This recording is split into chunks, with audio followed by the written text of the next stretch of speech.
저는 어둠 속에서 낯선 남자의 손을 잡고 있었습니다. 심장이 미친 듯이 뛰었어요. 60년을 살면서 이런 떨림은 처음이었습니다. 그런데 이상했어요. 무섭지 않았거든요. 오히려 4년 만에 처음으로 살아있다는 느낌이 들었습니다. 그날 아침만 해도 저는 죽은 사람처럼 살고 있었어요. 제 이름은 한은주입니다. 올해 60이에요. 남편과 사별한 지는 벌써 4년째죠. 아침마다 식탁을 차리는데 자꾸만 밥그릇을 2개 꺼내게 됩니다. 손이 멈춰지질 않아요. 그릇을 내려놓고 나서야 깨닫습니다. 아, 또 이러네. 혼잣말이 나왔습니다. 텅 빈 건너편 자리를 바라보다가 저는 조용히 한쪽 그릇을 다시 찬장에 넣었습니다. 언제부터였을까요? 아침 식탁이 이렇게 무거워진 게요. 밥을 먹는 게 아니라 시간을 때우는 것 같았습니다. 입에 넣어도 맛이 없었어요. 그냥 삼키는 거였죠. 커피를 마시면서 창밖을 봤습니다. 사람들이 바쁘게 지나갔어요. 모두 어딘가로 가고 있었습니다. 저만 멈춰 있는 것 같았어요. 집 안은 항상 고요했습니다. 시계 초침 소리만 똑딱똑딱 울려 퍼졌죠. 그 소리가 점점 크게 들렸어요. 귀를 막고 싶을 정도로요. 텔레비전을 켰습니다. 소리라도 있어야 할 것 같아서요. 하지만 무슨 프로그램이 나오는지 전혀 들리지 않았어요. 그냥 배경음일 뿐이었습니다. 하루하루를 보내다 보니 제 목소리마저 잊어버린 것 같았습니다. 마지막으로 크게 웃어본 게 언제였을까요? 마지막으로 누군가와 손을 잡아본 게 언제였을까요? 기억이 나지 않았습니다. 그러던 어느 날이었습니다. 현관문을 두드리는 소리가 들렸어요. 문을 열자마자 박미경이 환하게 웃으며 서 있었습니다. 제 오랜 친구였죠. 은주야, 너 요새 집에만 있지? 하루만 나가자. 사람 좀 만나고 와. 저는 고개를 저었습니다. 나갈 곳도 만날 사람도 없는데 뭘 어떻게 하냐고요? 그런데 미경이가 눈을 반짝이며 말했습니다. 묻지마 관광버스 타볼래? 묻지마가 뭔데? 싶었죠. 미경이는 웃으며 설명했습니다. 이름도 나이도 직업도 아무것도 안 물어본대. 그냥 가서 구경하고 밥 먹고 오는 거야. 부담 없잖아. 부담이 없다는 말에 조금 마음이 끌렸습니다. 사실 저는 낯선 사람들과 어울리는 게 너무 힘들었거든요. 나이를 물으면 예순이라고 하기 민망하고 남편 이야기가 나오면 사별했다고 말하는 것도 괴로웠습니다. 그런데 아무것도 묻지 않는다니 그게 오히려 편할 것 같았어요. 정말 아무것도 안 물어봐? 그럼 그게 컨셉이래. 그냥 편하게 놀다 오는 거야. 저는 한참을 망설이다가 작게 고개를 끄덕였습니다. 며칠 뒤, 저는 오랜만에 거울 앞에 섰습니다. 화장도 좀 하고 옷도 골라 입었죠. 거울 속 제 모습이 낯설었습니다. 언제부터 이렇게 늙었을까요? 주름이 깊게 패인 얼굴을 보니 한숨이 나왔습니다. 손으로 볼을 쓸어 올렸어요. 처진 살이 만져졌습니다. 예전엔 이러지 않았는데요. 남편이 살아있을 땐 거울을 자주 봤어요. 그분이 예뻐 보인다고 했거든요. 하지만 이젠 아무도 안 봐요. 거울 볼 이유도 없었죠. 그래도 립스틱을 발랐습니다. 미경이가 예쁘다고 선물해준 연한 분홍색이었어요. 입술에 색이 돌아가니 얼굴이 조금 밝아 보였습니다. 집을 나서는데 가슴이 두근거렸습니다. 설렘이 아니라 불안이었죠. 사람들 사이에 섞여서 제대로 할 수 있을까? 혹시 민폐를 끼치진 않을까? 혹시 이상한 사람으로 보이진 않을까? 그런 생각들이 머릿속을 가득 채웠습니다. 버스 정류장에 도착하니 미경이가 손을 흔들고 있었습니다.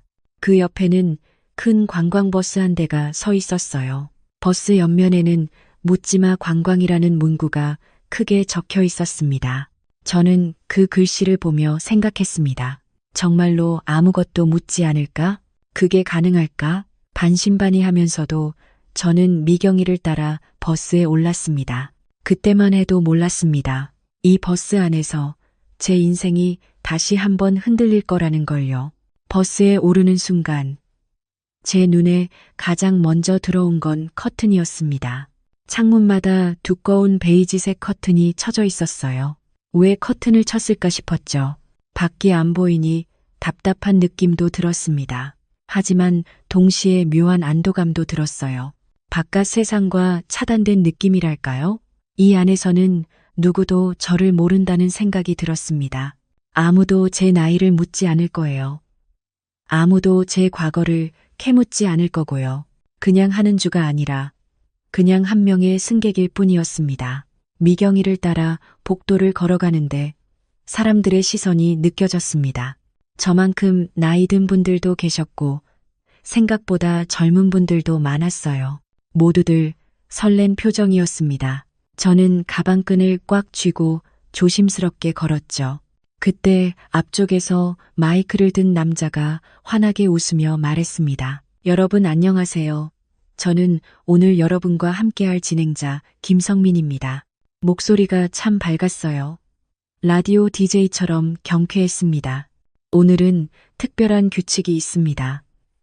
이름도 직업도 나이도 묻지 않습니다.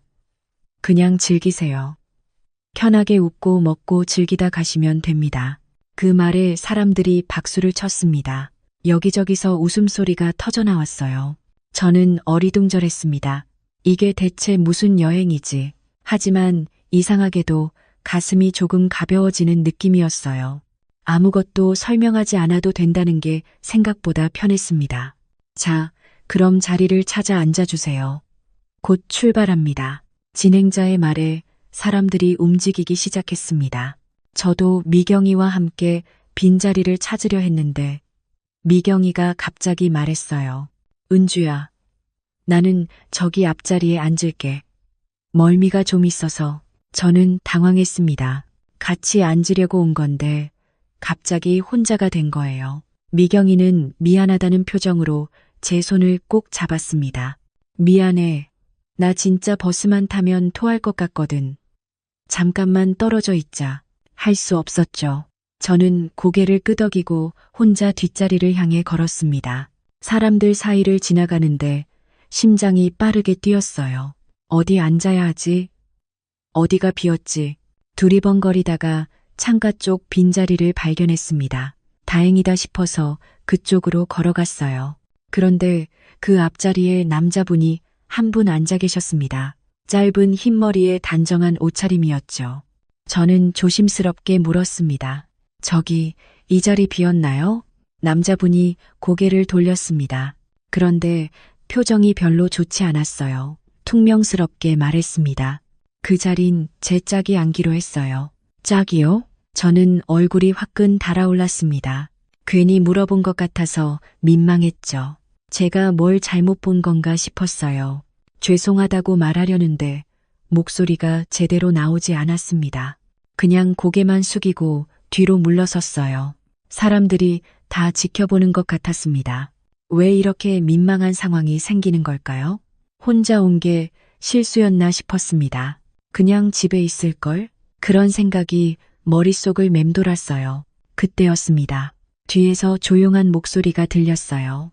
여기 앉으세요. 옆자리가 비었어요. 저는 깜짝 놀라 뒤를 돌아봤습니다. 안경을 쓴 남자분이 제 쪽을 보며 미소 짓고 있었어요. 인상이 부드러웠습니다. 나이는 저보다 조금 많아 보였죠. 60 중반쯤 되셨을까요? 괜찮으세요? 이쪽 자리 넉넉합니다. 그분은 옆자리 가방을 치우며 자리를 만들어 주셨어요. 저는 얼떨결에 고맙다고 말하며 그 자리에 앉았습니다. 가슴이 아직도 두근거렸어요.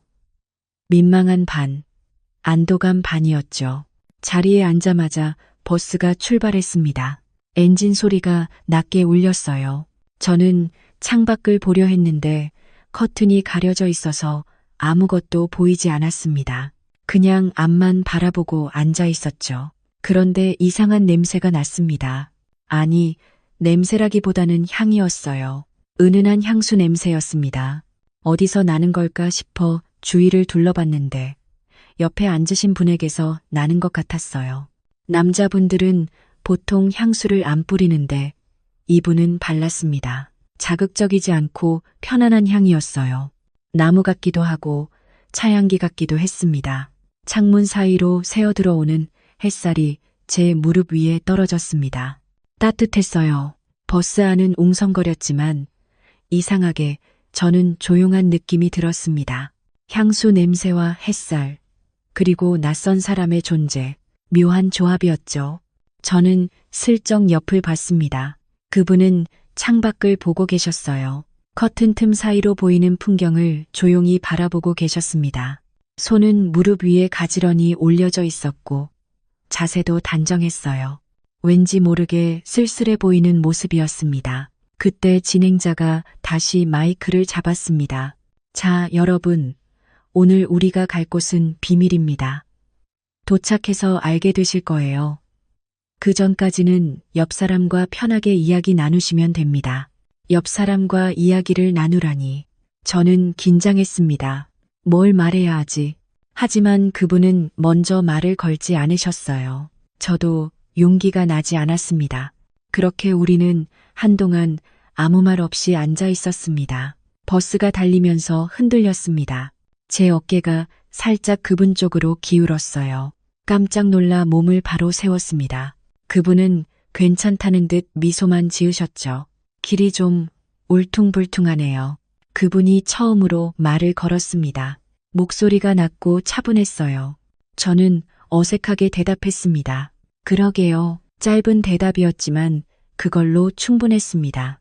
우리는 더 이상 말하지 않았어요. 하지만 침묵이 불편하지 않았습니다.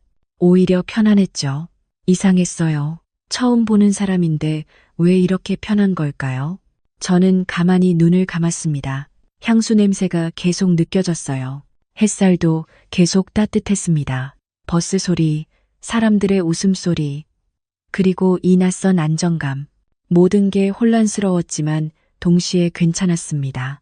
제 마음 한구석이 조금씩 녹아내리는 느낌이었어요. 4년 만에 처음 느껴보는 감정이었습니다. 버스가 1시간쯤 달렸을까요? 진행자가 다시 마이크를 들었습니다. 표정이 장난기 가득했어요. 자, 이제 재미있는 시간입니다. 오늘의 파트너를 뽑겠습니다. 파트너요? 저는 가슴이 철렁했습니다. 무슨 파트너를 뽑는다는 건지 이해가 안 됐어요. 주변 사람들은 신나는 표정이었는데 저만 불안했습니다.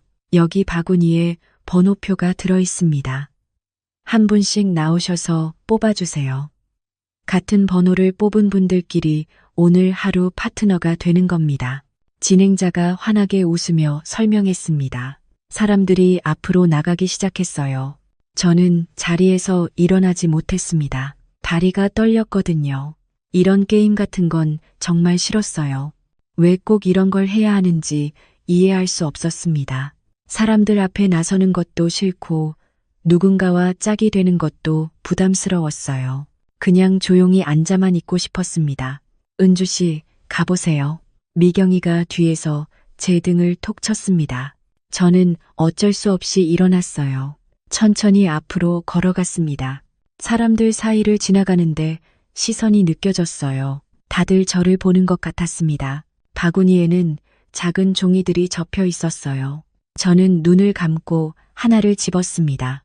손이 떨렸어요. 종이를 펼쳤습니다. 8번이었습니다. 크게 적힌 숫자 8. 별 의미 없는 숫자였어요. 저는 그 종이를 들고 제자리로 돌아왔습니다. 자, 이제 같은 번호끼리 손을 들어주세요. 1번부터 확인하겠습니다. 진행자의 목소리가 울려 퍼졌습니다. 1번. 앞쪽에서 두 분이 손을 들었어요. 사람들이 박수를 쳤습니다. 2번. 또 다른 분들이 손을 들었어요. 웃음소리가 터져 나왔습니다. 3번, 4번, 5번. 차례로 사람들이 손을 들었어요. 여기저기서 환호성이 들렸습니다. 모두들 즐거워 보였죠. 저는 숨을 참고 기다렸습니다. 제 차례가 다가오고 있었어요. 자, 8번 되시는 분, 제 차례였습니다. 저는 천천히 손을 들었어요. 그리고 주위를 둘러봤습니다. 누가 같은 번호일까? 심장이 쿵쾅거렸어요. 그때 옆에서 손이 올라갔습니다. 깜짝 놀라 고개를 돌렸어요. 아까 그 남자분이었습니다. 제 옆자리를 양보해 주셨던 분이요. 그분도 8번을 들고 계셨어요. 우리는 서로를 바라봤습니다. 그분도 놀란 표정이었어요. 저도 믿을 수가 없었습니다. 어머, 운명이다. 뒤에서 누군가가 말했습니다. 그 말에 사람들이 웃었어요. 박수 소리도 더 커졌습니다. 저는 얼굴이 뜨거워졌습니다. 운명이라니요? 그냥 우연일 뿐인데. 사람들은 왜 저렇게 호들갑을 떠는 걸까요? 옆에 앉으신 두 분이 8번이시네요. 이미 짝이 맞춰져 계셨네요.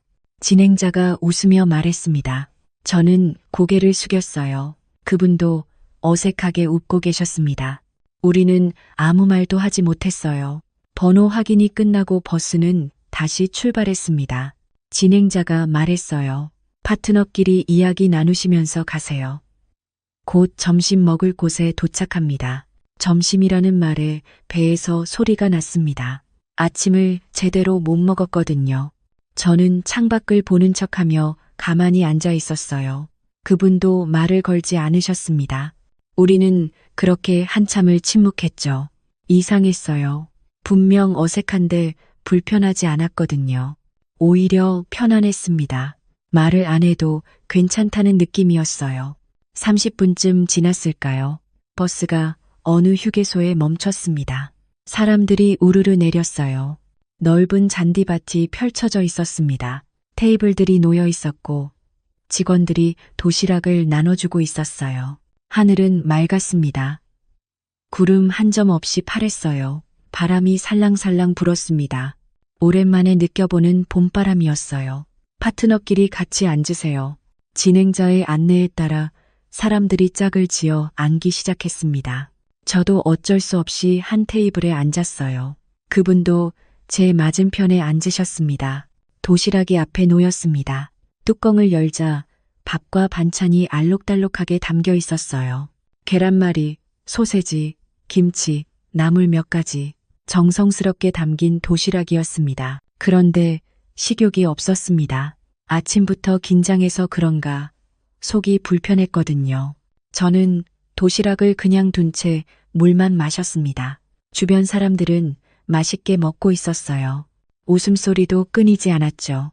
저만 혼자 멍하니 앉아 있었습니다. 그분도 조용히 드시고 있었어요. 젓가락질이 느렸습니다. 천천히 조심스럽게 드셨어요. 안 드세요? 그분이 조심스럽게 물었습니다. 저는 고개를 저었어요.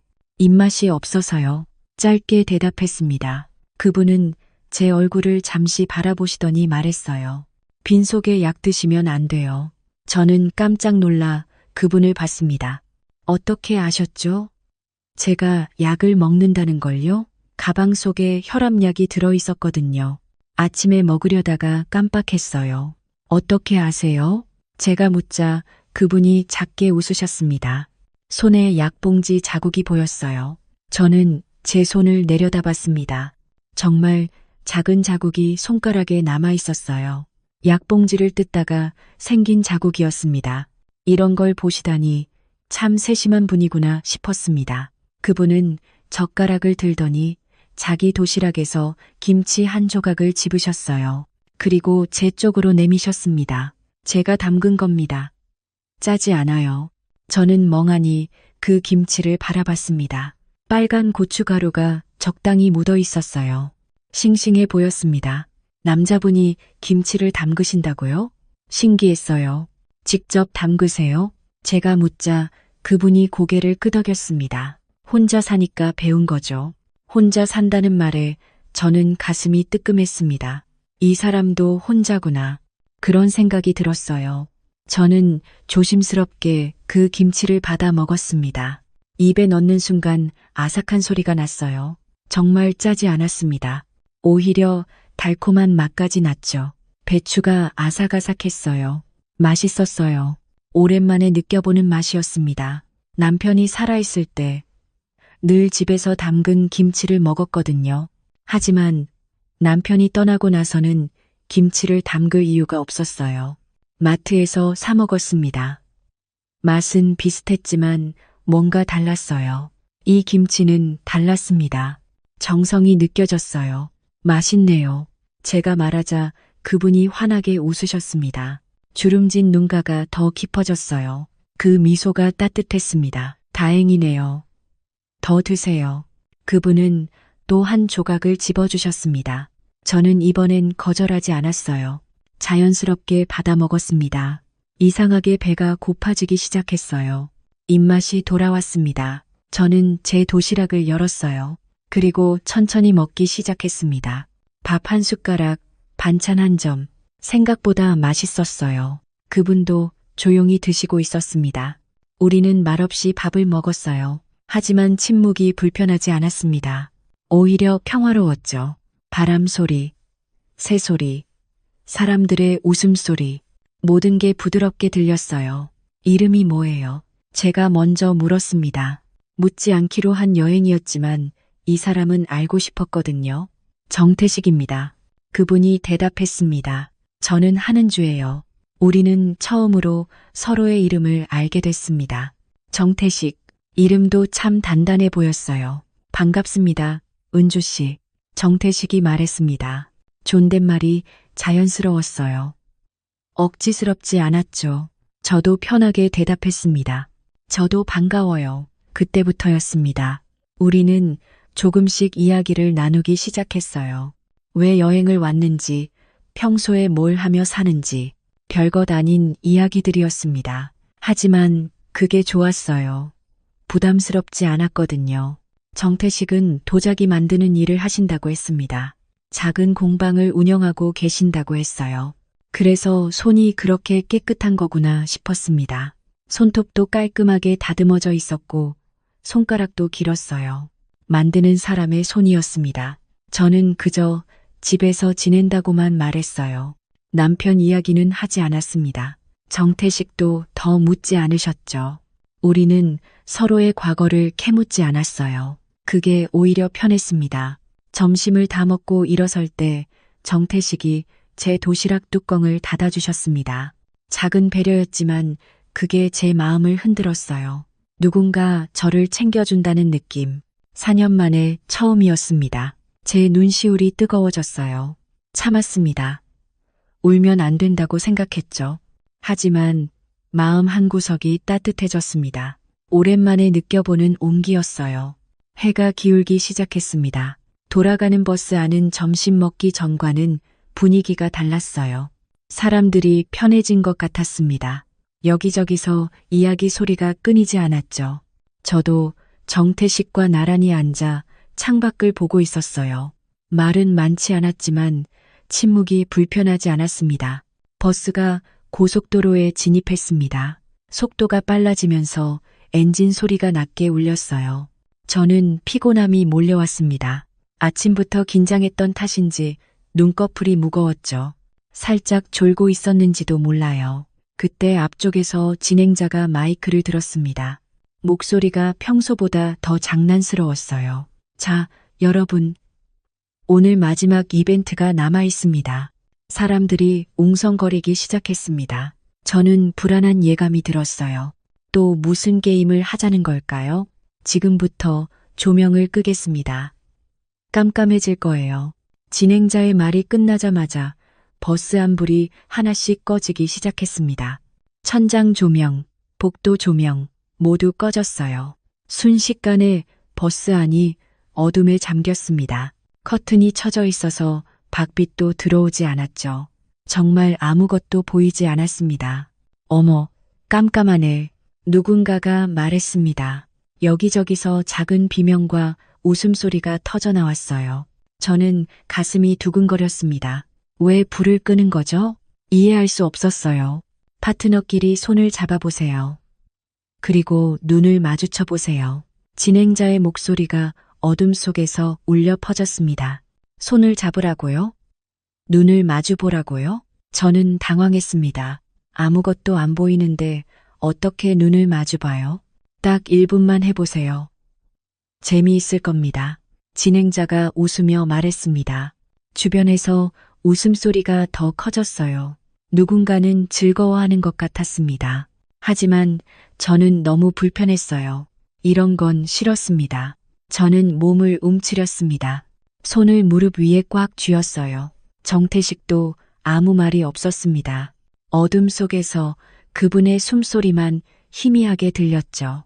사람들이 움직이는 소리가 났습니다. 여기저기서 손을 잡는 소리, 웃는 소리가 들렸어요.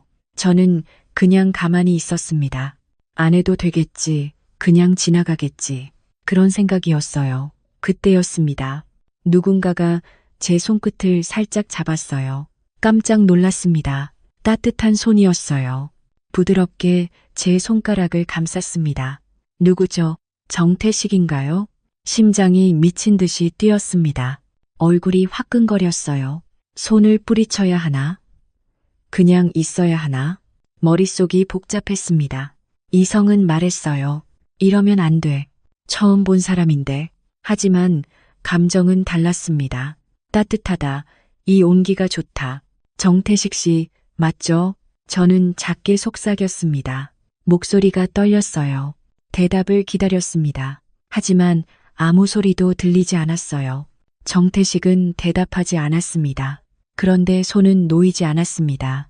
오히려 조금 더 꽉 잡았어요. 엄지손가락이 제 손등을 천천히 쓰다듬었습니다.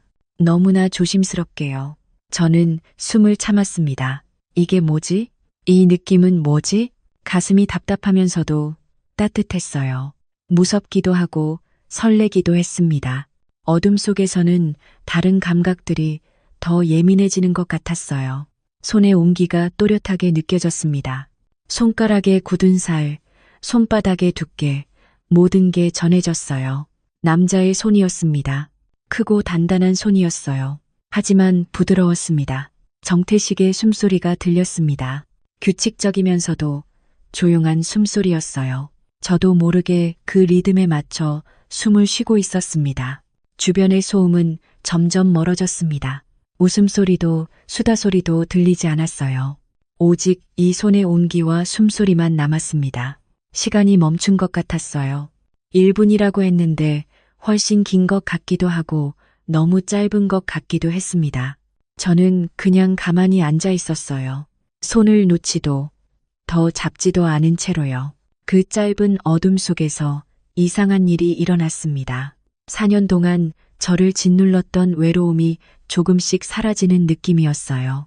마치 무거운 돌이 가슴에서 내려가는 것 같았습니다. 누군가가 저를 잡고 있다는 것, 그것만으로도 충분했습니다. 말이 필요 없었어요. 이름도 얼굴도 중요하지 않았습니다. 그저 이 온기가 진짜라는 것, 그것만 알 수 있었어요. 저는 눈을 감았습니다.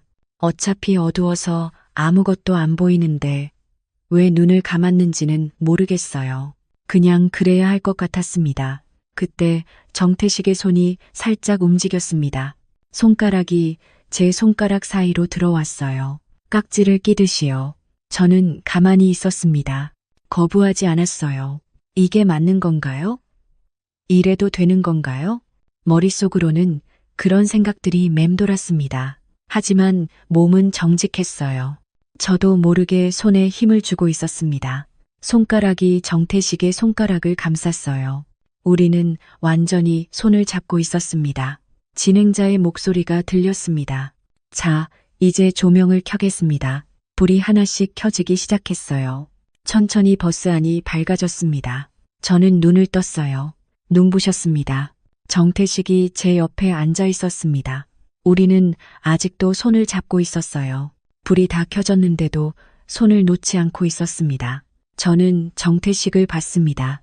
그분도 저를 보고 있었어요. 눈이 마주쳤습니다. 그 눈빛에는 당황함도 있었고, 미안함도 있었고, 그리고 뭔가 더 있었어요. 뭐라고 설명할 수 없는 감정이었습니다. 간절함 같기도 하고, 그리움 같기도 했어요. 우리는 천천히 손을 놓았습니다. 손이 떨어지는 순간 아쉬움이 밀려왔어요. 손바닥이 시원했습니다. 아니, 차가웠어요. 정태식이 작게 말했습니다. 죄송합니다. 저는 고개를 저었습니다. 사과할 일이 아니었어요. 저도 거부하지 않았으니까요. 아니에요. 짧게 대답했습니다. 더 이상 말하지 않았어요. 우리는 다시 앞을 보고 앉아 있었습니다. 하지만 뭔가 달라졌습니다. 공기가 달라졌어요. 우리 사이의 거리가 달라진 것 같았습니다. 버스는 계속 달렸습니다. 저는 창밖을 봤어요. 커튼 사이로 스쳐 지나가는 풍경들이 보였습니다. 빠르게 지나가는 나무들, 건물들, 하늘. 제 손은 아직도 따뜻했습니다. 정태식의 온기가 남아 있었어요. 저는 그 손을 꽉 쥐었습니다. 식지 않기를 바라면서요. 이 온기가 조금 더 오래 남아있기를 바라면서요. 그날 밤 집으로 돌아가는 내내 저는 그 감촉을 잊을 수가 없었습니다. 어둠 속에서 잡았던 그 손의 온기가 계속 남아 있었어요. 4년 만에 처음 느껴본 떨림이었습니다. 집에 돌아온 다음 날 아침이었습니다. 저는 평소처럼 커피를 끓이고 있었어요. 어제 일이 자꾸 생각났습니다. 어둠 속에서 잡았던 손, 정태식의 따뜻한 눈빛. 모든 게 꿈 같았어요. 정말 꿈이었을까요? 아니면 진짜였을까요? 손바닥을 보았습니다. 아직도 그 온기가 남아있는 것 같았어요. 휴대폰이 울렸습니다. 미경이었어요. 아침부터 전화가 오다니 무슨 일인가 싶었죠. 여보세요? 은주야, 너 지금 인터넷 봤어? 미경이의 목소리가 급했습니다. 뭔가 심상치 않았어요. 무슨 인터넷, SNS 말이야. 어제 우리 탔던 버스 있잖아. 가슴이 철렁했습니다. 버스가 왜요? 무슨 일이 있었나요? 빨리 검색해봐. 묻지마 관광버스로 검색하면 나와. 미경이가 다급하게 말했습니다. 저는 전화를 끊고 서둘러 휴대폰을 만졌어요. 손이 떨렸습니다. 검색창에 묻지마 관광버스라고 쳤죠. 화면이 뜨는 순간 숨이 멎었습니다. 가장 위에 글이 하나 떠 있었어요. 묻지마 관광버스 커플이라는 제목이었습니다. 클릭했습니다. 사진이 여러 장 올라와 있었어요. 제 모습이었습니다. 정태식과 나란히 앉아있는 사진, 도시락을 먹는 사진, 그리고 버스 안에서 손을 잡고 있는 사진까지. 누가 찍은 걸까요? 몰래 찍었다는 게 믿기지 않았어요. 어둠 속인데 어떻게 찍은 거죠? 플래시도 없었는데요. 아마 불이 켜질 때 찍은 것 같았습니다. 우리가 손을 놓기 전에요. 댓글을 봤습니다. 손이 더 떨렸어요. 나이 들어서도 저러냐?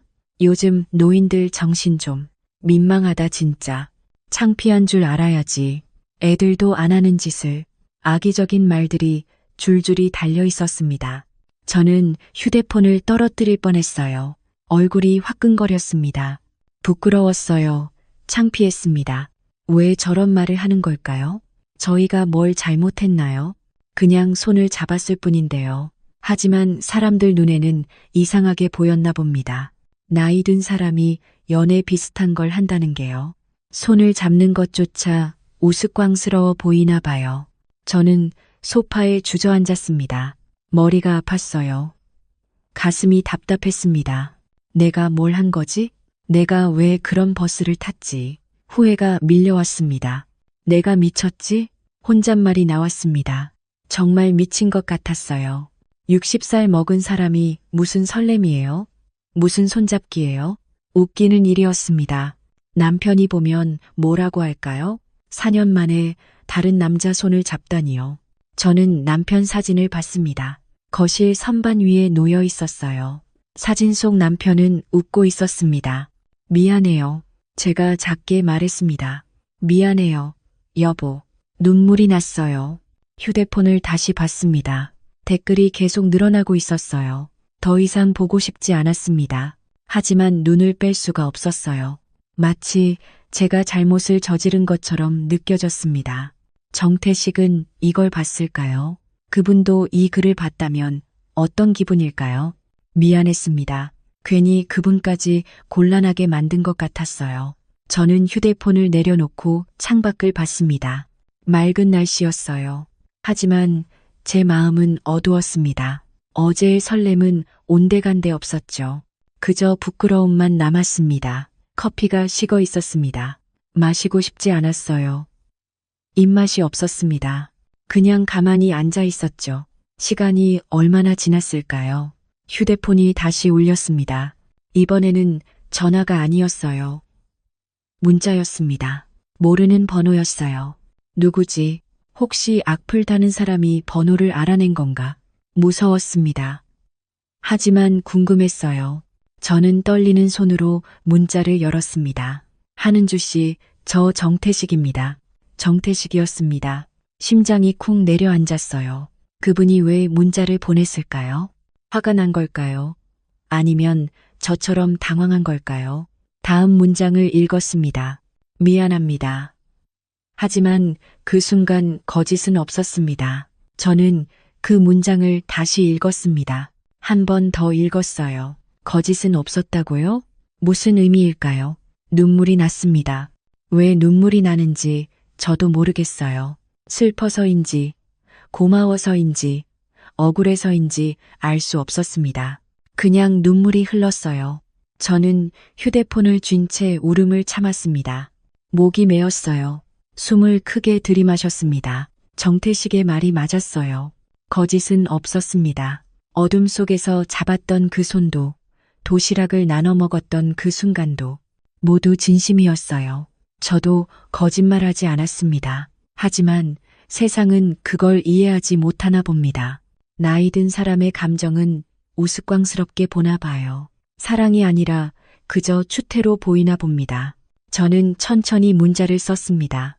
손이 떨려서 오타가 났어요. 지우고 다시 썼습니다. 나도 거짓은 아니었어요. 짧은 문장이었습니다. 하지만 제 마음을 다 담았어요. 보내기 버튼을 눌렀습니다. 문자가 전송됐습니다. 답장은 오지 않았습니다. 저는 휴대폰을 꼭 쥐고 기다렸어요. 5분, 10분, 30분, 아무 응답이 없었습니다. 아마 정태식도 혼란스러울 거예요. 저처럼 당황하고, 부끄럽고, 그러면서도 어쩔 수 없이 마음이 흔들릴 거예요. 저는 휴대폰을 내려놓았습니다. 더 이상 기다리지 않기로 했어요. 답장이 와도 오지 않아도 상관없었습니다. 중요한 건 제 마음을 전했다는 거니까요. 창밖을 다시 봤습니다. 구름이 몰려오고 있었어요. 날씨가 흐려지는 것 같았습니다. 비가 올 것 같았죠. 저는 자리에서 일어났습니다. 설거지를 해야 했어요. 빨래도 해야 했고요. 일상은 계속되니까요. 아무리 마음이 복잡해도 삶은 멈추지 않으니까요. 하지만 가슴 한구석은 여전히 따뜻했습니다. 정태식의 문자가 계속 생각났어요. 거짓은 없었다는 그 말이요. 그 말이 저를 지탱해 주는 것 같았습니다. 사람들이 뭐라고 하든 저는 알고 있었어요. 그날의 감정이 진짜였다는 거예요. 그걸로 충분했습니다. 적어도 지금은요. 하지만 동시에 불안했습니다. 앞으로 어떻게 될까요? 정태식을 다시 만날 수 있을까요? 아니면 이대로 끝나는 걸까요? 알 수 없었어요. 그저 시간이 지나기를 기다릴 수밖에 없었습니다. 그로부터 일주일이 지났습니다. 미경이가 또 전화를 했어요. 같은 여행사에서 1박 2일 여행을 간다는 거였죠. 처음에는 거절했습니다. 지난번 일이 아직도 부담스러웠거든요. 은주야, 이번엔 제대로 된 여행이야. 1박 2일로 펜션도 가고 그래. 나는 괜찮아. 정태식 씨도 온대. 그 말에 저는 멈칫했습니다. 정태식이요? 그분도 가신다고요? 가슴이 두근거렸어요. 왜요? 보고 싶어? 미경이가 장난스럽게 물었습니다. 저는 대답하지 않았어요. 하지만 마음은 이미 결정됐습니다. 결국 저는 또 가방을 쌌습니다. 왜 가는지 스스로도 잘 모르겠었어요. 그냥 가고 싶었습니다. 정태식을 보고 싶었어요. 일주일 동안 그분 생각을 안 한 날이 없었거든요. 하지만 그날 아침 예상치 못한 일이 일어났습니다. 초인종이 울렸어요. 누구지? 문을 열었습니다. 민수였어요. 제 아들이었습니다. 1년에 몇 번 보지도 못하는 아들이 갑자기 온 거예요. 이상했습니다. 엄마, 민수의 표정이 굳어 있었습니다. 뭔가 심상치 않았어요. 민수야, 무슨 일이야? 갑자기 왜? 잠깐 얘기 좀 해요. 민수가 안으로 들어왔습니다. 저는 불안했어요. 무슨 일이 생긴 걸까요? 민수는 소파에 앉았습니다. 저도 마주 앉았어요. 엄마, 요새 누구 만나요? 가슴이 철렁했습니다. 어떻게 알았을까요? 제가 정태식을 만나는 걸 아들이 알 리 없는데요. 갑자기 왜 그래? 인터넷에서 봤어요. 엄마가 어떤 남자랑 같이 찍힌 사진이요. 아, 그 사진이구나. 아직도 인터넷에 떠돌고 있나 봅니다. 저는 한숨을 쉬었어요. 친구야. 여행에서 만난 친구. 친구요? 엄마, 그 사진 보면 친구처럼 안 보이던데요? 민수의 목소리가 날카로웠습니다. 저는 당황했어요. 뭐라고 설명해야 할지 몰랐습니다. 그냥 아는 사람이야. 너가 신경 쓸 일 아니고, 신경 쓸 일 아니라고요? 엄마가 모르는 남자랑 그렇게 다니는데요? 민수가 소리를 높였습니다. 저는 놀랐어요. 아들이 이렇게 화내는 걸 처음 봤거든요.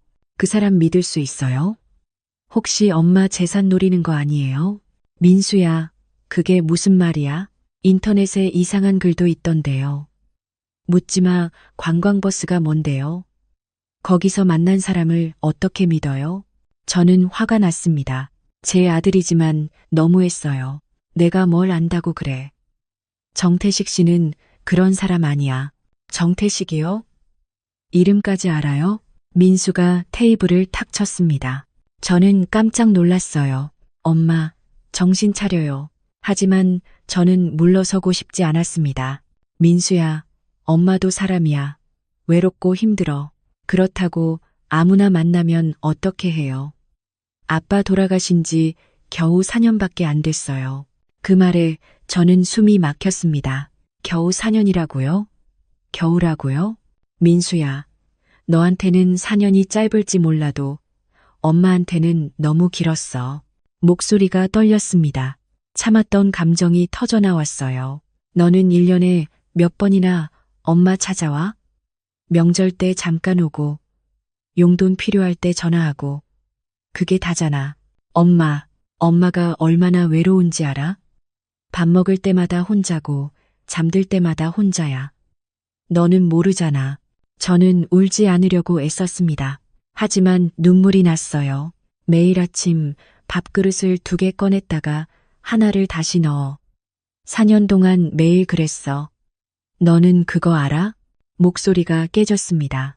이번엔 내 인생을 내가 선택할 거야. 너한테 허락받을 일이 아니야. 민수는 아무 말도 하지 못했습니다. 저는 가방을 들었어요. 엄마, 어디 가요? 나가. 엄마, 너는 내 인생 살아. 엄마는 엄마 인생 살게. 저는 문을 열고 나갔습니다. 뒤에서 민수가 뭐라고 말하는 것 같았지만 듣지 않았어요. 그냥 걸었습니다. 눈물이 흘렀지만 닦지 않았어요. 택시를 탔습니다. 정태식의 공방 주소를 말했어요. 미경이가 알려준 주소였습니다. 기사님이 출발했습니다. 차 안에서 저는 창밖을 봤어요. 눈물이 계속 났습니다. 왜 제 선택을 인정해주지 않는 걸까요? 왜 엄마는 엄마로만 살아야 하는 걸까요? 저도 한 사람이에요. 사랑하고 싶고 누군가와 함께 있고 싶은 사람이에요. 30분쯤 지나서 공방에 도착했습니다. 작은 건물이었어요. 나무 간판에 정태식 공방이라고 적혀 있었습니다. 문을 열고 들어갔습니다. 흙냄새가 났어요. 정태식이 물레 앞에 앉아 있었습니다. 도자기를 빚고 있었어요. 저를 보더니 놀란 표정이었어요. 은주 씨, 무슨 일이에요? 제 얼굴을 보고 걱정하는 표정이었습니다. 저는 눈물을 닦았어요. 정태식 씨, 네, 말씀하세요. 저는 숨을 깊이 들이마셨습니다. 용기를 냈어요. 우리 그냥 같이 살아봅시다. 정태식이 얼어붙었습니다. 손에 들고 있던 도구를 내려놓았어요. 천천히 일어났습니다. 믿을 수 없다는 표정이었어요. 은주 씨, 지금 무슨 말씀을? 제 목소리는 떨렸지만 확신이 있었습니다. 남 눈치 말고요. 우리 나이에 뭘 그렇게 눈치 봐요. 그냥 같이 살아요. 정태식은 제게 천천히 다가왔습니다. 흙이 묻은 손을 닦지도 않고요. 눈시울이 붉어져 있었습니다. 은주 씨, 정말 그래도 되나요? 목소리가 떨렸어요. 저도 떨렸습니다. 네, 정말이에요. 정태식이 고개를 숙였습니다. 저는 가진 게 별로 없어요. 이 작은 공방이 전부예요. 상관없어요. 저도 가진 거 없어요. 텅 빈 집뿐이에요. 그분이 제 손을 잡았습니다. 따뜻한 손이었어요. 흙이 묻어 있었지만 따뜻했습니다. 그럼 나도 더는 숨지 않겠습니다. 정태식의 목소리가 떨렸습니다. 눈물이 흘렀어요. 주변에서 뭐라고 하든 당당하게 살겠습니다. 은주 씨와 함께요. 저는 울었습니다. 정태식도 울었어요. 우리는 한참을 그렇게 서 있었습니다. 공방 창문으로 햇살이 들어왔습니다. 따뜻했어요. 그날 우리는 오래 이야기했습니다. 앞으로 어떻게 살 것인지, 사람들이 뭐라고 하면 어떻게 대처할 것인지 차근차근 계획을 세웠어요. 서두르지 않기로 했습니다. 천천히 우리만의 속도로 가기로요. 그리고 미경이가 말한 1박 2일 여행에 함께 가기로 했습니다. 이번엔 숨지 않기로요. 며칠 뒤였습니다. 다시 묻지마 관광버스에 올랐어요. 이번엔 더 큰 버스였습니다. 1박 2일 여행이니까요. 사람들이 반겼어요. 지난번 얼굴들이 보였습니다. 저는 조심스럽게 뒤쪽으로 걸어갔죠. 그리고 정태식을 봤습니다. 그분은 창가에 앉아 계셨어요.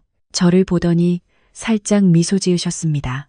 저도 어색하게 웃었어요. 그분 옆에 앉았습니다. 당연하다는 듯이요. 잘 지내셨어요? 정태식이 먼저 물었습니다. 저는 고개를 끄덕였어요. 네, 그럭저럭이요. 태식 씨는요? 괜찮았어요. 은주 씨 생각 많이 했습니다. 그 말에 저는 얼굴이 뜨거워졌어요. 우리는 더 이상 말하지 않았습니다. 하지만 불편하지 않았어요. 그저 나란히 앉아 있는 것만으로도 편했습니다. 버스가 출발했습니다. 날씨가 좋지 않았어요. 구름이 잔뜩 끼어 있었습니다. 진행자가 말했죠. 오늘 비 소식이 있는데 괜찮으시죠? 펜션에 도착하면 괜찮을 겁니다. 사람들이 별로 신경 쓰지 않는 것 같았어요. 저도 그랬습니다. 비가 오면 어때요? 그냥 가면 되죠. 1시간쯤 지났을까요? 빗방울이 떨어지기 시작했습니다. 처음엔 약했어요. 창문에 톡톡 부딪히는 소리가 났습니다. 그런데 점점 세졌어요. 30분쯤 더 가니까 폭우로 변했습니다. 와르르 쏟아지는 소리가 버스 안을 가득 채웠어요. 앞이 잘 보이지 않을 정도였습니다. 이거 길이 막힐 것 같은데요? 누군가가 걱정스럽게 말했습니다. 정말 그랬어요. 버스가 점점 느려졌습니다. 그리고 결국 멈췄죠. 여러분 죄송합니다. 앞쪽 도로가 물에 잠겼습니다. 잠시 우회해야 할 것 같아요. 진행자가 안내했습니다. 사람들이 웅성거렸어요. 저는 창밖을 봤습니다. 빗줄기가 미친 듯이 쏟아지고 있었어요. 와이퍼가 빠르게 움직였지만 소용없었습니다. 버스는 다른 길로 돌아갔습니다. 하지만 그쪽도 상황이 좋지 않았어요. 비는 점점 더 거세졌습니다. 천둥도 치기 시작했어요. 쾅! 큰 소리가 하늘을 갈랐습니다. 저는 움찔했어요. 천둥을 무서워하거든요. 결국 진행자가 다시 말했습니다. 인근 펜션으로 먼저 가겠습니다. 거기서 비를 피하시고 날씨 보고 출발하겠습니다. 할 수 없었죠. 버스는 가까운 펜션으로 향했습니다. 도착했을 때는 저녁 무렵이었어요. 빗소리는 더 거세졌습니다. 펜션 주인이 나왔습니다. 당황한 표정이었어요. 갑자기 오시면 곤란한데요. 방이 부족합니다. 진행자가 사과하며 설명했습니다. 어쩔 수 없는 상황이라고요. 펜션 주인은 한숨을 쉬었어요. 2인실로 배정하면 겨우 될 것 같네요. 파트너끼리 같이 쓰셔야 합니다. 사람들이 수군거렸습니다. 저는 정태식을 봤어요. 그분도 저를 보고 있었습니다.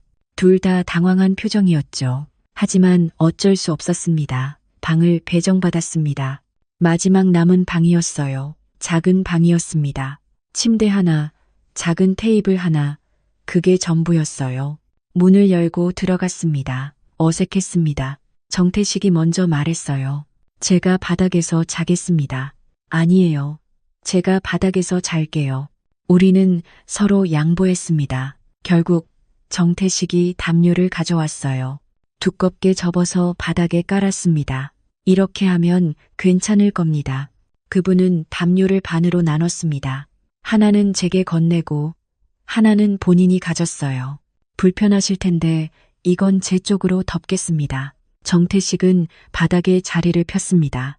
저는 침대에 앉았어요. 마음이 편치 않았습니다. 밖에서 천둥이 쳤습니다. 쾅! 큰 소리가 방 안을 흔들었어요. 저는 깜짝 놀랐습니다. 몸이 움찔했어요. 괜찮으세요? 정태식이 물었습니다. 저는 고개를 끄덕였어요. 하지만 손이 떨리고 있었습니다. 담요를 꽉 움켜쥐었어요. 또 천둥이 쳤습니다. 이번엔 더 컸어요. 번개빛이 창문을 통해 방 안을 비췄습니다. 저는 담요로 귀를 막았습니다. 천둥, 무서우세요? 정태식이 일어나 앉았습니다.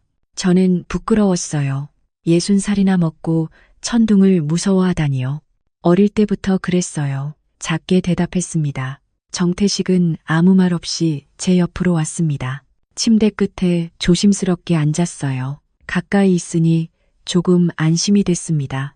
빗소리가 창문을 두드렸습니다. 쉴 새 없이 쏟아지는 소리였어요. 우리는 한동안 말없이 앉아 있었습니다. 저는 용기를 냈습니다. 궁금한 게 있었거든요. 참을 수가 없었어요. 그날 왜 제 손을 잡았어요? 조용히 물었습니다. 정태식은 대답하지 않았어요. 한참을 침묵했습니다. 천둥이 또 쳤습니다. 그 소리 사이로 정태식의 목소리가 들렸어요. 그때 꼭 잡아주고 싶었습니다. 저는 그분을 봤습니다. 정태식은 창밖을 보고 있었어요. 은주 씨가 너무 외로워 보였거든요. 그분의 목소리가 떨렸습니다. 저도 그랬으니까 알 수 있었어요. 처음 들어보는 떨림이었어요. 정태식이 천천히 말을 이어갔습니다. 아내가 떠난 지 5년이 됐습니다. 저는 숨을 참았어요. 그분도 혼자였구나. 매일 공방에서 혼자 도자기를 빚었어요. 말할 사람이 없으니까 하루 종일 말을 안 하는 날도 많았습니다. 정태식의 눈빛이 흔들렸습니다. 저녁에 집에 가면 너무 고요했어요. 숨소리밖에 안 들렸습니다. 나도 누군가에게 위로가 되고 싶었습니다. 혼자 사는 게 너무 힘들었거든요. 그분이 저를 봤습니다. 눈빛이 간절했어요. 슬펐습니다. 죄송합니다. 함부로 손을 잡았어요. 저는 고개를 저었습니다. 눈물이 났어요. 참을 수가 없었습니다. 아니에요. 목소리가 떨렸습니다. 저도 외로웠어요. 너무 외로웠어요. 눈물이 흘렀어요. 정태식이 제 손을 잡았습니다. 이번엔 어둠 속이 아니었어요. 불이 켜진 방 안에서였습니다. 많이 힘드셨죠? 정태식이 말했습니다. 저는 울었어요. 소리내서 울었습니다. 4년 동안 참았던 눈물이 쏟아졌어요. 정태식은 아무 말 없이 제 손을 꽉 잡아주었습니다. 그 손이 따뜻했어요. 너무 따뜻했습니다. 남편이 떠나고 나서 처음이었어요. 누군가 제 눈물을 받아주는 게요. 혼자 우는 게 익숙했거든요. 이불 속에서 소리 죽여 우는 게 일상이었습니다. 하지만 이 순간은 달랐어요. 누군가 곁에 있었습니다. 누군가 제 손을 잡아주고 있었어요. 밖에서는 빗소리가 계속됐습니다. 천둥도 쳤어요. 하지만 더 이상 무섭지 않았습니다. 누군가 제 곁에 있었으니까요. 저는 천천히 울음을 멈췄습니다. 정태식이 티슈를 건넸어요. 저는 받아서 눈물을 닦았습니다. 미안해요. 갑자기 울어서요. 괜찮습니다. 우셔도 돼요. 정태식이 미소 지었습니다. 따뜻한 미소였어요. 은주 씨, 저도 고백할 게 있어요. 네, 그날 버스에서 처음 봤을 때 이미 마음이 끌렸습니다. 저는 그분을 봤어요. 옆자리를 양보해 줄 때 가슴이 뛰었어요. 이 사람 곁에 있고 싶다고 생각했습니다.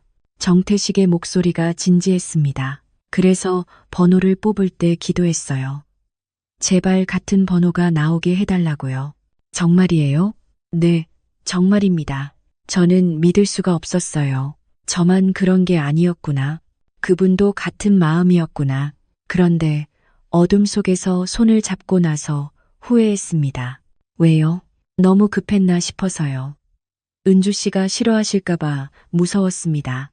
정태식이 제 손을 더 꽉 잡았어요. 하지만 이제는 확신합니다. 이게 맞다고요. 저도 그렇게 생각해요. 제가 말했습니다. 우리 더 이상 숨지 말아요. 네, 숨지 않겠습니다. 그날 밤 우리는 밤새 이야기했습니다.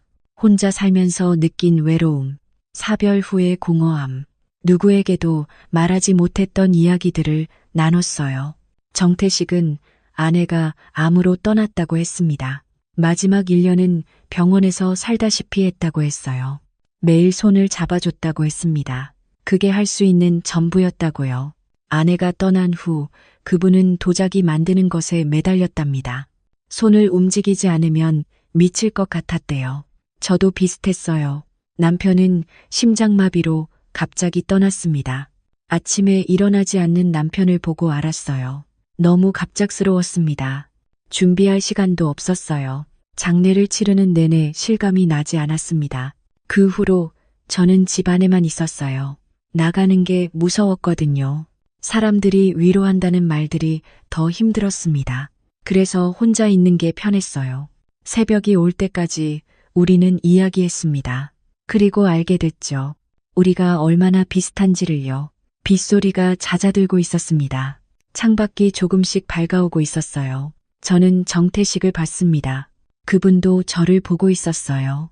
고마워요, 태식 씨. 뭐가요? 제 이야기를 들어줘서요. 그리고 혼자가 아니라는 걸 느끼게 해줘서요. 저야말로 고맙습니다. 은주 씨 덕분에 다시 살아있다는 느낌이 들어요. 우리는 미소 지었습니다. 창밖으로 새벽이 오고 있었어요. 비는 그쳤습니다. 새로운 날이 밝아오고 있었습니다. 펜션에서 돌아온 후 정태식과 저는 자주 연락했습니다. 문자도 하고 전화도 했어요. 처음엔 조심스러웠죠.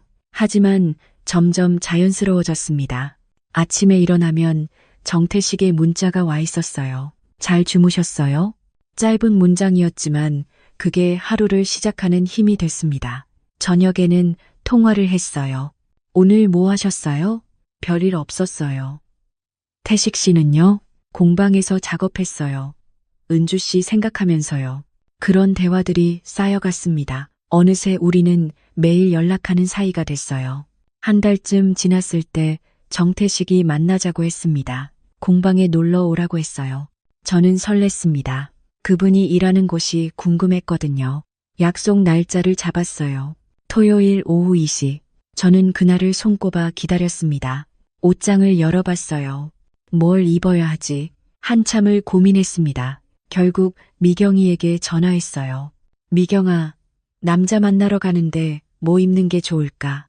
미경이가 웃었습니다. 은주야, 네가 이런 고민을 하다니. 좋은 일이야. 미경이는 베이지색 블라우스를 추천했어요. 너한테 잘 어울릴 거야. 차분하면서도 우아해 보여. 고마워, 미경아. 토요일이 됐습니다. 아침부터 긴장했어요. 화장을 했습니다. 오랜만에 제대로 한 화장이었어요. 립스틱도 발랐습니다. 거울을 봤어요. 나쁘지 않았습니다. 집을 나서려는데 초인종이 울렸습니다. 누구지? 문을 열었어요. 민수였습니다. 엄마. 민수의 표정이 지난번과 달랐어요. 부드러웠습니다. 민수야, 들어가도 돼요? 물론이지. 민수가 안으로 들어왔습니다. 소파에 앉았어요. 저도 앉았습니다. 한참 침묵이 흘렀어요. 민수가 먼저 입을 열었습니다. 엄마, 지난번에 너무 심했어요. 미안해요. 저는 놀랐어요. 사과할 줄 몰랐거든요. 괜찮아. 아니에요. 괜찮지 않아요. 민수가 고개를 숙였습니다. 엄마가 얼마나 외로웠을지 생각 안 했어요. 제가 얼마나 찾아뵙지 않았는지도 몰랐어요. 민수의 목소리가 떨렸어요. 아내가 말해줬어요. 시어머니가 혼자 계신데 왜 더 자주 안 가냐고요. 민수가 저를 봤습니다. 눈시울이 붉어져 있었어요. 엄마도 행복할 권리가 있어요. 그걸 이제야 알았어요. 저는 눈물이 났습니다. 민수가 제 손을 잡았어요. 그 정태식이라는 분, 좋은 분이세요? 저는 고개를 끄덕였습니다. 네, 아주 좋은 분이야. 그럼 됐어요. 엄마가 행복하시면 저도 좋아요. 민수가 미소 지었습니다. 저는 민수를 안았어요. 고마워, 민수야. 엄마, 오늘 어디 가세요? 화장도 하시고. 응, 약속이 있어. 그분 만나러 가는 거죠? 저는 얼굴이 뜨거워졌어요. 민수가 웃었습니다. 가세요. 늦으시겠어요. 민수는 일어나서 현관으로 갔어요. 문을 열기 전에 돌아봤습니다. 엄마, 행복하세요. 너도, 민수야. 민수가 나가고 저는 한참을 서 있었습니다. 가슴이 벅찼어요. 아들이 인정해줬습니다. 제 선택을요. 정태식의 공방에 도착했습니다. 문을 열고 들어갔어요. 정태식이 작업하고 있었습니다. 물레가 빙글빙글 돌아가고 있었어요. 그분의 손이 흙을 빚고 있었습니다. 저는 가만히 지켜봤어요. 아름다웠습니다. 정태식이 저를 봤어요. 미소 지으셨습니다. 왔어요? 네, 잠깐만 기다려주세요. 거의 끝났어요. 저는 의자에 앉았습니다. 공방 안을 둘러봤어요. 선반에 도자기들이 놓여 있었습니다. 컵, 접시, 화병, 하나하나 정성이 담겨 있었어요. 다 태식 씨가 만든 거예요? 네, 전부 제 손으로 만든 겁니다. 대단하네요. 정태식이 작업을 마쳤습니다. 손을 씻고 제 옆에 앉았어요. 어떻게 오셨어요? 힘들지 않으셨어요? 괜찮았어요.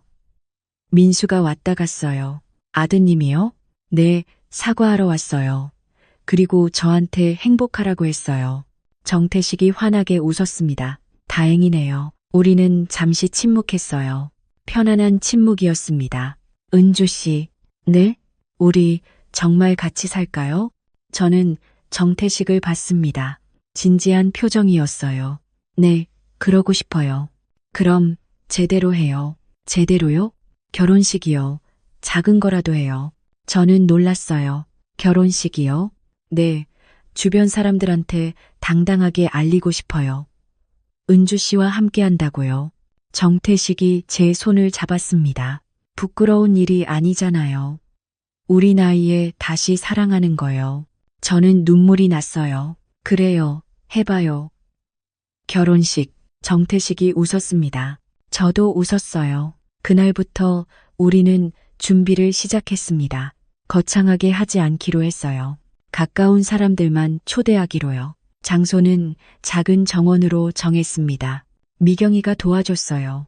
의상도 골라주고 꽃도 준비해줬어요. 은주야, 너 정말 행복해 보여. 그래? 응. 눈빛이 달라졌어. 미경이가 제 손을 꽉 잡았습니다. 행복해, 은주야. 내가 다 기뻐. 고마워, 미경아. 네가 아니었으면 정태식 씨도 못 만났을 거야. 그치? 내가 은인이지. 우리는 웃었어요. 6개월이 흘렀습니다. 드디어 그날이 왔어요. 5월의 어느 토요일이었습니다. 아침부터 날씨가 좋았어요. 햇살이 따뜻했습니다. 바람도 부드러웠어요. 저는 거울 앞에 섰습니다. 흰색 재킷 원피스를 입었어요. 화려하지 않고 단정한 옷이었습니다. 미경이가 골라준 거였죠. 은주야, 예쁘다. 미경이가 웃으며 말했습니다. 저는 부끄러웠어요. 이 나이에 예뻐. 응, 진짜 예뻐. 행복해 보여. 미경이의 말에 저는 거울을 다시 봤습니다. 정말 제 얼굴이 달라 보였어요. 예전보다 밝아 보였습니다. 눈빛도 살아 있었어요. 주름은 그대로였지만 그 안에 빛이 있었습니다. 정원으로 나갔습니다. 파란 하늘이 펼쳐져 있었어요. 구름 한 점 없이 맑았습니다. 의자들이 놓여 있었습니다. 많지 않았어요. 20개 정도였을까요? 사람들이 자리에 앉아 있었습니다. 모두 미소 짓고 있었어요. 미경이도 있었고 민수도 있었습니다. 며느리도 함께 왔어요. 정태식의 친구들도 몇 분 계셨습니다. 묻지마 관광버스에서 만났던 분들도 오셨어요. 모두 축하하러 와준 사람들이었습니다. 앞쪽에 정태식이 서 있었습니다. 검은색 수트를 입고 계셨어요. 머리도 깔끔하게 넘기셨습니다. 잘생겨 보였어요. 아니, 원래 잘생기셨죠. 정태식이 저를 봤습니다. 눈빛이 반짝였어요. 미소 지으셨습니다. 저도 웃었어요. 가슴이 두근거렸습니다. 설렜어요. 60살인데도 설레더라고요. 작은 음악이 흘러나왔습니다. 피아노 선율이었어요. 잔잔하고 아름다웠습니다. 저는 천천히 걸었어요. 미경이가 제 팔을 잡아주었습니다. 잘해, 은주야. 미경이가 속삭였습니다. 저는 고개를 끄덕였어요. 한 걸음 나아갔습니다. 사람들이 박수를 쳤습니다. 따뜻한 박수였어요. 저는 얼굴이 화끈거렸습니다. 하지만 행복했어요. 정태식 앞에 섰습니다. 가까이서 보니 그분도 긴장한 것 같았어요. 손이 살짝 떨리고 있었습니다. 저도 떨렸어요. 우리는 서로를 바라봤습니다. 사회자가 앞으로 나왔습니다. 정태식의 오랜 친구분이셨어요. 오늘 이 자리에 모인 여러분, 환영합니다. 사람들이 조용해졌어요. 오늘은 한은주 씨와 정태식 씨의 새로운 출발을 축하하는 날입니다.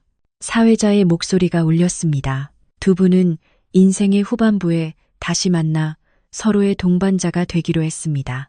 저는 정태식의 손을 잡았습니다. 따뜻했어요. 정태식도 제 손을 꽉 잡았습니다. 사랑은 나이를 묻지 않습니다.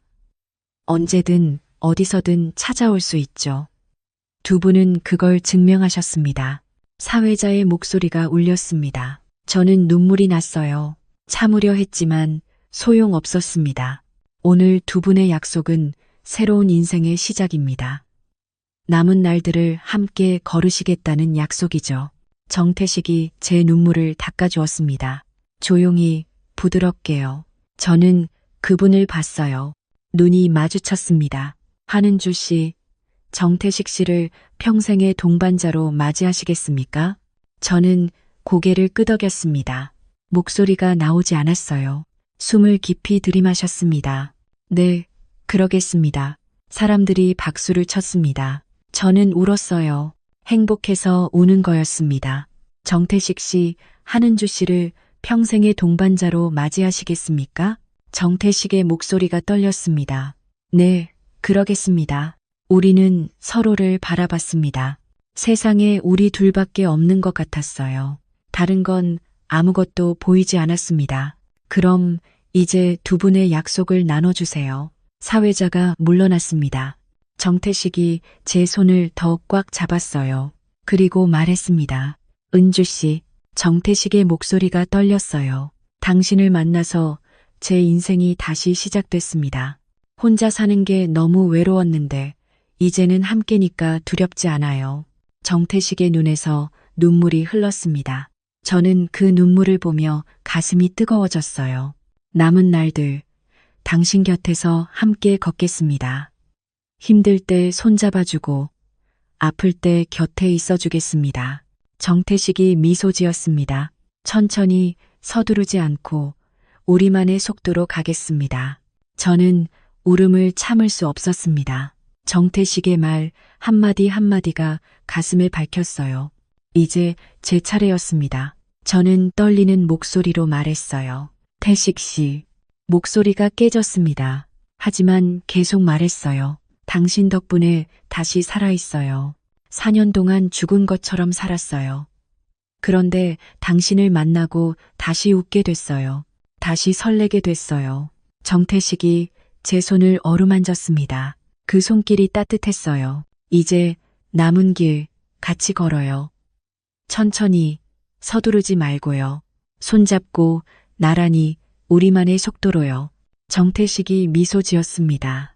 눈물 어린 미소였어요. 네, 같이 걸어요. 우리는 서로를 끌어안았습니다. 사람들이 환호했어요. 박수 소리가 정원을 가득 채웠습니다. 음악이 더 크게 흘렀어요. 민수가 앞으로 나왔습니다. 어색한 표정이었지만 웃고 있었어요. 엄마, 축하해요. 짧은 말이었습니다. 하지만 그걸로 충분했어요. 저는 민수를 안았습니다. 고마워, 민수야. 엄마, 행복하세요. 민수의 목소리가 떨렸습니다. 저는 더 꽉 안았어요. 식이 끝나고 사람들과 사진을 찍었습니다. 웃고 떠들고 축하를 받았어요. 모든 게 꿈 같았습니다.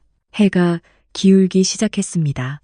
노을이 정원을 물들였어요. 주황빛이 아름다웠습니다. 사람들이 하나둘 떠나기 시작했어요.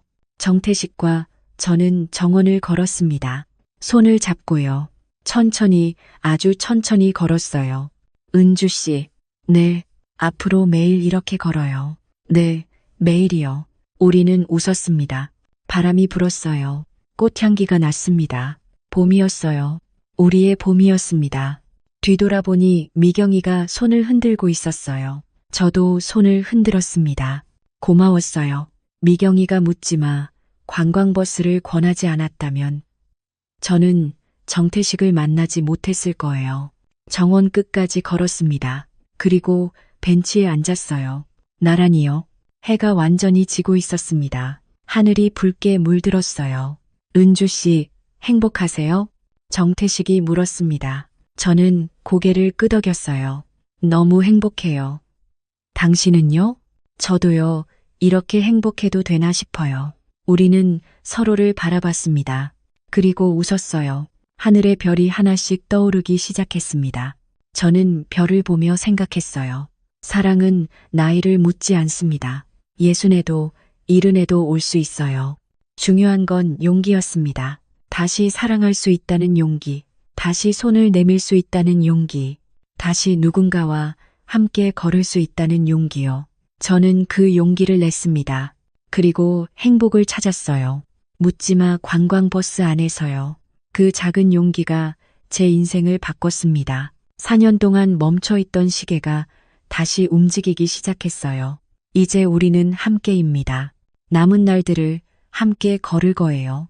손을 잡고 천천히 서두르지 않고요. 아플 때는 서로 기대고 힘들 때는 서로 위로하고요. 그게 우리의 약속입니다. 정태식이 제 어깨에 머리를 기댔습니다. 저도 그분 어깨에 기댔어요. 우리는 그렇게 앉아 노을을 봤습니다. 하늘이 점점 어두워지고 있었어요. 하지만 우리 마음은 밝았습니다. 별이 더 많이 떠올랐습니다. 반짝이는 별들이 우리를 비췄어요. 은주 씨, 네, 고마워요. 제가 더 고마워요. 우리는 다시 미소 지었습니다. 그리고 천천히 일어났어요. 집으로 돌아갈 시간이었습니다. 아니, 우리 집으로요. 이제는 혼자가 아닙니다. 둘이에요. 손을 잡고 걸었습니다. 정원을 빠져나왔어요. 차가 기다리고 있었습니다. 타기 전에 저는 뒤돌아봤어요. 정원이 보였습니다. 우리가 약속을 나눴던 그곳이요. 새로운 시작이 있었던 곳입니다. 저는 그 풍경을 마음에 담았어요. 평생 잊지 않을 거예요. 태식 씨, 네, 행복해요. 저도요. 우리는 차에 탔습니다. 출발했어요. 창밖으로 풍경이 지나갔습니다. 나무들, 건물들, 가로등, 모든 게 아름다워 보였어요. 저는 정태식의 손을 꽉 잡았습니다. 그분도 제 손을 꽉 잡았어요. 이제 시작입니다. 우리의 새로운 인생이요. 60살의 새로운 시작. 늦었다고 생각하지 않아요. 지금이 딱 맞는 때예요. 사랑은 타이밍을 묻지 않으니까요. 필요한 건 용기뿐이에요. 저는 그 용기를 냈습니다. 그리고 지금 행복합니다.